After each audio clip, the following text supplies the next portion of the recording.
Welcome to the Learning Pines YouTube. We hope this video helps. You start by preparing the modem and your primary Nest Wi-Fi point. Power the modem and, if needed, disable its Wi-Fi to avoid conflicts. Then connect the Nest's WAN port to the modem using Ethernet. Open the Google Home app, sign into your Google account, and follow the on-screen prompts to create a home and a network name. Once done, assign an SSID and password. This becomes the main network for all nodes, so choose something memorable but secure. Next, you expand coverage by adding Nest points and optimizing placement.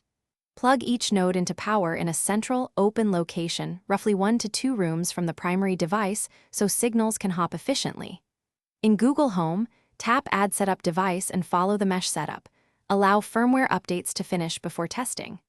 Make sure each node reports a strong connection in the app. If a node is weak, move it closer to the previous node. Avoid metal or thick walls and retest. To finish, configure network features like DHCP settings, family Wi-Fi schedules, and device prioritization in the Google Home app, because these controls shape performance and user experience. Then walk through your home testing speeds and latency on different devices to confirm even coverage. If you hit problems, restart the affected node first.